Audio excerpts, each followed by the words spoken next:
आज का जो क्लास है बच्चों ट्रिग्नोमेट्री का है, जो क्लास 10 का। आप लोग बस ज्ञान देंगे, मैथ सिखाने की गारंटी हमारी है। बस आप विश्वास के साथ हमारा वीडियो को देखें, ईमानदारी पूर्वक पूरा वीडियो, जितना समय का वीडियो पूरा देखें। मैथ सिखाना हमारी गारंटी है, 0 से हीरो लेवल तक आपको ले जाएंगे, इसकी गारंटी। तो चलिए आज हम लोग त्रिकोणमिति के बारे में जानते हैं। त्रिकोणमिति, ट्रिग्नोमेट्री, ट्रिग्नोमेट्री का हिंदी अर्थ होता है त्रिकोणमिति। त्रिकोणमिति 3 शब्दों से मिलकर बना। कौन कौन? ट्री, गोनो और मेट्रॉन।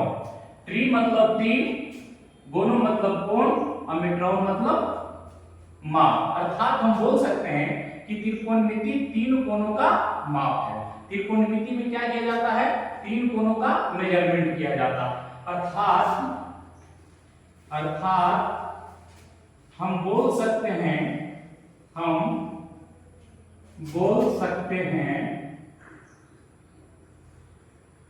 कि त्रिकोणमिति का शाब्दिक अर्थ होता है 3 कोणों का माप। 3 कोणों का माप। ध्यान देंगे बच्चों, त्रिकोणमिति मतलब 3 कोणों का माप। त्रिकोणमिति का शाब्दिक अर्थ होता है 3 कोणों का माप, जिसमें हम 3 कोण के बारे में पढ़ेंगे। और त्रिकोणमिति में मुख्य रूप से हम समकोण त्रिभुज के बारे में पढ़ेंगे। यहाँ पर यह भी ध्यान देना है कि त्रिकोणमिति में मुख्य रूप से हम समकोण, किसके बारे में? समकोण त्रिभुज। समकोण त्रिभुज के बारे में विशेष जानकारी प्राप्त करेंगे त्रिकोणमिति में।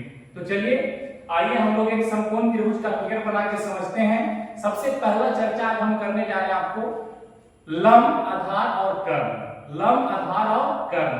तो ध्यान देंगे, मान लीजिए कि एक समकोण त्रिभुज है।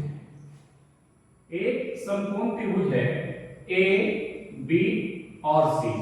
ए, बी और सी एक समकोण त्रिभुज है।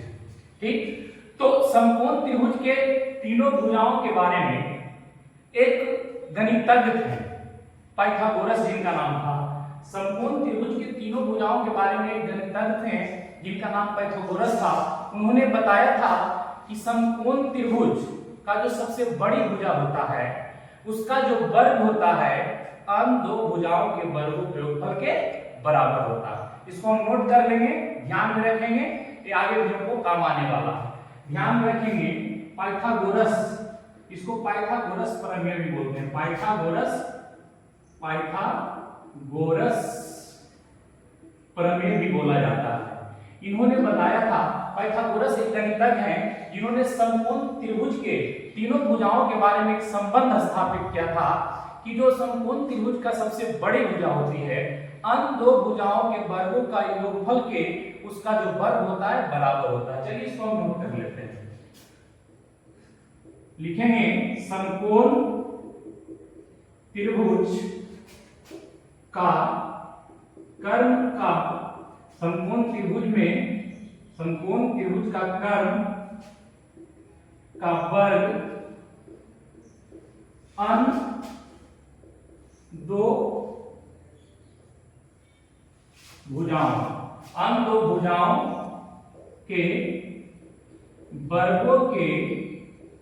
के वर्गों के योगफल के बराबर होता है। ध्यान देंगे, यही पाइथागोरस बताए थे तीनों के बारे में कि समकोण त्रिभुज का कर्ण का जो वर्ग होता है दो भुजाओं के वर्गों के योगफल के बराबर होता है। पहले हम समझते हैं कि समकोण त्रिभुज में कर्ण कौन सा होता है, लंब कौन सा होता है और आधार कौन सा होता है। मान देखिए समकोण त्रिभुज में एबीसी एक समकोण त्रिभुज है। तो एबीसी समकोण के जो सामने वाली भुजा होती है, समकोण के जो सामने वाली भुजा होती है क्या कहलाती है? जवाब देंगे कर्ण। क्या कहलाती है? कर्ण। और यहाँ सी के जगह एक थीटा है, सी के जगह थीटा, और थीटा के सामने वाली जो भुजा कहलाएगी क्या कहलाएगी? आपका लंब। क्या कहलाएगी? लंब। और बाकी जो बीसी बचा इसको क्या बोलेंगे? आधार। अगर अंग्रेजी में इसका उच्चारण किया जाए तो कर्ण को हम हाइपोटेन्यूस बोलते हैं। हाइपोटेन्यूस का शॉर्ट में हम एच भी लिख सकते हैं। लंब को हम परपेंडिकुलर बोलते हैं, इसको शॉर्ट में हम पी भी बोल सकते हैं।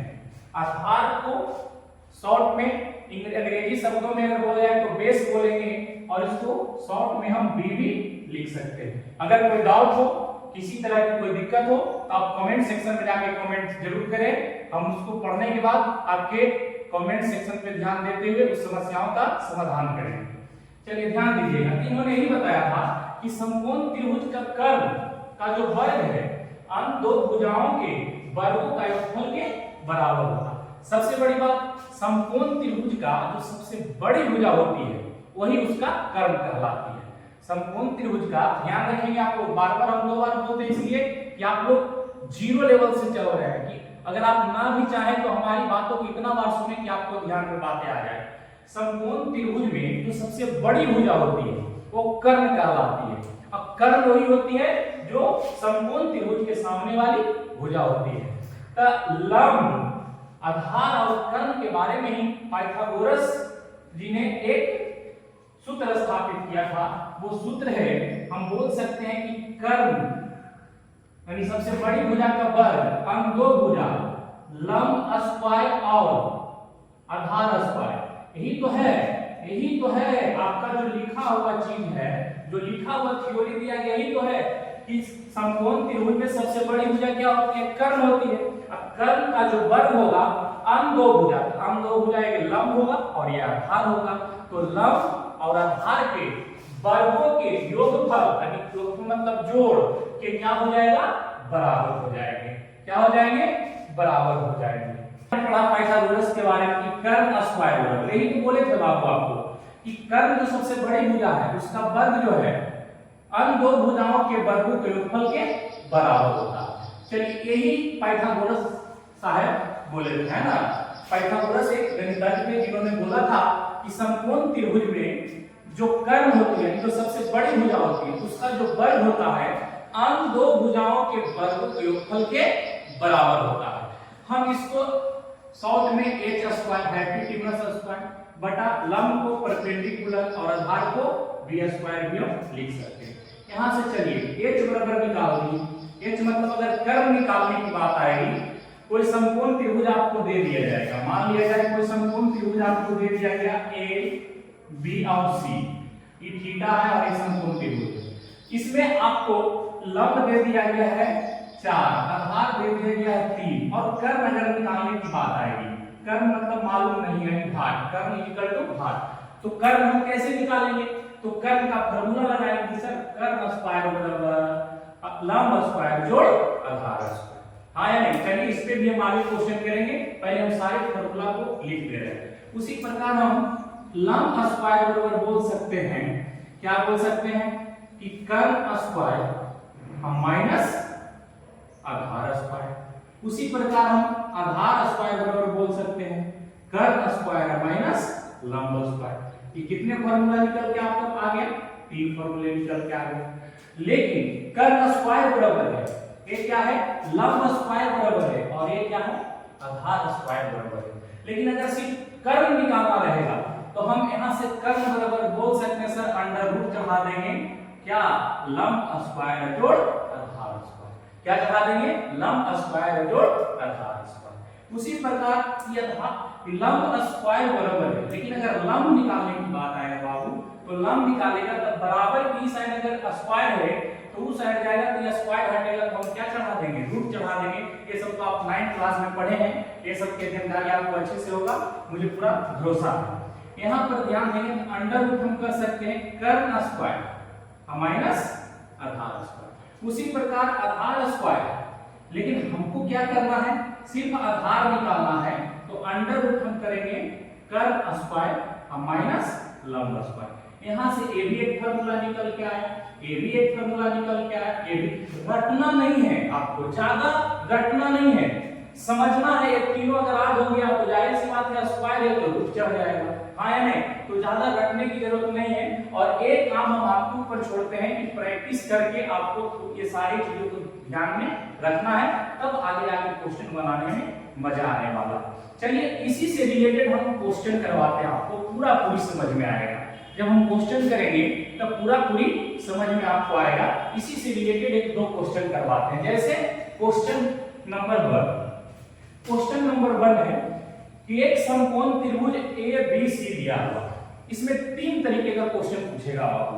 इस टाइप से 3 तरीके का क्वेश्चन पूछेगा कि कोई समकोण त्रिभुज दे देगा, आपका लंब आधार दे देगा, हो सकता है कर्ण पूछ दे, कर्ण और आधार दे देगा तो लंब पूछ दे, हो सकता है लंब और कर्ण दे दे तो आधार पूछ दे। तो डरने की जरूरत नहीं है कि तीनों चीज पूछ देगा तो तीनों का सॉल्यूशन आपका इस समस्या का समाधान है। जैसे एग्जांपल के लिए चलते हैं, यहाँ पर एक त्रिभुज है, समकोण ABC है और C थीटा, तो करता है कि आप कर्ण बताइए। तो सर हम जानते हैं कि आप अभी बताए हैं कि कर्ण बराबर होता है, क्या कर्ण बराबर होता है, चलिए आप लोग बताइए। अभी मैंने लिखाया है कि कर्ण बराबर होता है अंडर रूट लंब स्क्वायर जोड़ आधार स्क्वायर। हाँ या नहीं? कर्ण बराबर क्या? अंडर रूट लंब स्क्वायर जोड़ आधार स्क्वायर। सर कर्ण मालूम नहीं है, कोई दिक्कत नहीं है, एकदम नहीं करना है। कर्ण मालूम नहीं है लेकिन आपके पास लंब भी मालूम है और आधार भी मालूम है, तो आराम से निकल जाएगा। तो अंडर रूट लंब स्क्वायर, तो लंब कितना है 4, तो क्या करेंगे 4 का स्क्वायर।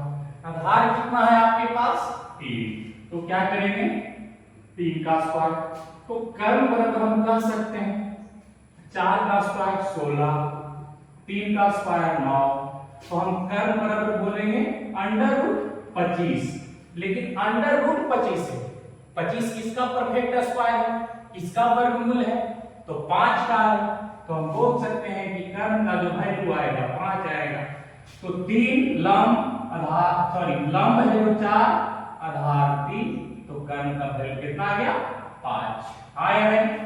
समझने में किसी प्रकार की अगर दिक्कत हो तो आप कमेंट सेक्शन में जाके कमेंट करें, जरूर उसका समाधान हम करेंगे। चलिए नेक्स्ट क्वेश्चन की ओर हम बढ़ते हैं। इस पे 1 से 2 क्वेश्चन करवाएंगे, अभी नेक्स्ट की ओर बढ़ते हैं। क्वेश्चन नंबर 2 देखिएगा। आपको मैंने 3 फॉर्मूला बताया, उसी पे हम आपको प्रैक्टिस करवा रहे हैं। सारे बच्चे होशियार हैं, प्रैक्टिस कर लेंगे, जवाब फटाफट देंगे। एक समकोण त्रिभुज ABC है जिसमें C थीटा है, BC का मान 6 सेंटीमीटर है, सेंटीमीटर ही लिख दे रहे हैं, 10 सेंटीमीटर है AC का मान, तो AB का मान बताएं। जल्दी कमेंट बॉक्स में कमेंट करें। AB का मान क्या होगा? AB बोला जाए तो लंब, क्या बोला? लंब। AB बोला जाए तो आपसे लंब पूछा गया है, क्या पूछा गया है? लंब। और आपने अभी पढ़ा है कि सर लंब बराबर आपने बताया है अंडर रूट कर्ण स्क्वायर माइनस आधार स्क्वायर। हाँ या नहीं? अभी आपने पढ़ा है कि सर लंब पूछ रहा है तो लंब बराबर अंडर रूट कर्ण स्क्वायर माइनस आधार स्क्वायर। तो हम चलिए ध्यान रखते हैं, अंडर रूट कर्ण कितना है तो जानते हैं सर, अभी आपने बताया है कि कर्ण जो होती है समकोण त्रिभुज के सामने वाला भुजा कर्ण होती है। कर्ण में कोई गड़बड़ नहीं होना चाहिए पहचान में। तो समकोण के सामने वाला 10 है, तो चलिए 10 कर्ण हो गया, कर्ण का स्क्वायर। आधार कितना हो गया? आधार हो गया 6 सेंटीमीटर। चलिए तो 10 का स्क्वायर आपका 100 हो जाएगा, 6 का स्क्वायर 36, और 100 में से 36 जाएगा तो कितना बच जाएगा? 64। 64 किसका वर्गमूल है? 8। इसका मतलब है कि लंब का मान कितना आ गया? 8 सेंटीमीटर। कितना आ गया? 8 सेंटीमीटर। तो इस तरीके के जब क्वेश्चन आए तो ये क्या है? आपका लंब है, ध्यान देंगे यही लंब है। इस तरीके का जब क्वेश्चन आए तो आपको डरना नहीं है, यही पाइथागोरस प्रमेय जो है कर्ण स्क्वायर बराबर लंब स्क्वायर जोड़ आधार स्क्वायर, इसी से आपका सारा समस्या का समाधान हो जाएगा। चलिए एक बात, छोटी सी बात आपको और ध्यान देना है कि सर कर्ण तो हम जानते हैं कि समकोण त्रिभुज में सबसे बड़ी भुजा कर्ण होती है, लेकिन आप ये बताइए कि मान लीजिए एक समकोण त्रिभुज है, एक समकोण त्रिभुज है, P है, Q है और R है।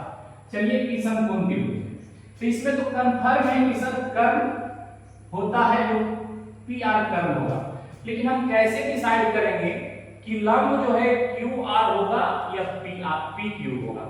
क्योंकि आप लोग को कभी-कभी कंफ्यूजन होता होगा कि सर जो है कभी कभी लंब को क्यू आर को लंब बना लेते हैं और कभी पी क्यू को लंब बना लेते हैं। तो ये बहुत इंपॉर्टेंट चीज है जिसको आपको एकदम डरने की जरूरत नहीं है, बहुत इजी चीज है। लंब का जो निर्धारण करते हैं थीटा के अकॉर्डिंग करते हैं। थीटा के अकॉर्डिंग करने का मतलब हम दो फिगर बताते हैं और दोनों हम आपको समझाने की पूरा प्रयास करते हैं। एक और समकोण त्रिभुज आपको लेते हैं ए बी और सी। ये तो आपका 90 डिग्री है, ये तो आपका कर्व हो जाएगा। थीटा के अकॉर्डिंग करने का मतलब हुआ कि यहां ध्यान देंगे, एक नोट लिख देंगे कि थीटा के सामने वाली भुजा, थीटा के सामने वाली भुजा लंब होती है, लंब होती है। ध्यान देंगे बाबू, एकदम एक पॉइंट पर ध्यान रखना है। थीटा के सामने वाली भुजा क्या होती है? लंब होती है। समकोण त्रिभुज में समकोण के सामने वाला भुजा कर्व, कर्व तो फिक्स है, कर्व आपका क्या है? फिक्स है। देखिए कर्व हो गया, लंब हो गया और आधार हो गया। तो यहां ध्यान दीजिएगा, कर्व आपका जो है फिक्स होगा, फिक्स होगा। क्या लंब फिक्स होगा? लंब जो होगा फिक्स नहीं होगा, आधार भी जो होगा फिक्स नहीं होगा। क्यों?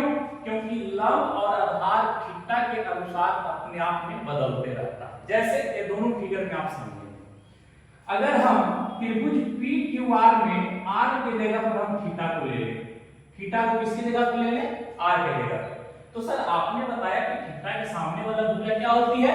लंब होती है। तो आप बताइए कि लंब कौन कहलाएगा? सर थीटा जब है तो थीटा के सामने देखो तो कौन सा भुजा है?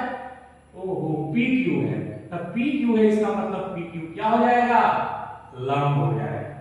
लेकिन वही अगर हम दूसरा फिगर त्रिभुज एबीसी में चलते हैं और ए की जगह पे हम थीटा ले लें, ए की जगह पे हम क्या ले लें? थीटा ले लें, तो आप हमेशा ये नहीं कहोगे कि ए बी लंब होगा, क्योंकि लंब का निर्धारण हम थीटा के अकॉर्डिंग करेंगे। तो आप यहां देखो थीटा के सामने वाली भुजा लंब होती है, तो जब यहां थीटा माना गया है ए की जगह पे, तो इसके सामने देखेंगे बाबू कि कौन सा है? अरे इसके सामने कौन है? बी और सी। तो जाहिर सी बात है कि यहां पर बीसी क्या हो जाएगा? आपका लंब हो जाएगा। अब कर्व तो फिक्स ही है, तो जब बीसी लंब हो जाएगा तो ये भी क्या कहलाएगा? आपका ये भी क्या कहलाएगा? आधार कहलाएगा। क्या कहलाएगा? आधार कहलाएगा। उसी प्रकार यहां पर थीटा के सामने पी क्यू लंब था, जब पी क्यू लंब हो गया तो जाहिर सी बात है कर्व तो फिक्स रहेगा समकोण त्रिभुज में, तो क्यू आर क्या कहलाएगा? आधार कहलाएगा। क्यू आर क्या कहलाएगा? आधार कहलाएगा। तो आपको तीन तरीके का मैंने सूत्र बताया है ना। उसके बाद आपको मैंने कर्व, लंब और आधार निकालना सिखाया है। उसके बाद आपको कोई भी समकोण त्रिभुज में एक कंफ्यूजन नहीं होना चाहिए कि कैसे हम कब इसको लंब मानेंगे, कब इसको आधार मानेंगे, क्योंकि लंब और आधार थीटा के अकॉर्डिंग मानेंगे। समकोण त्रिभुज में जो है कर्व हमेशा फिक्स रहेगा, लेकिन थीटा के अनुसार लंब और आधार बदलता रहेगा। Thank you.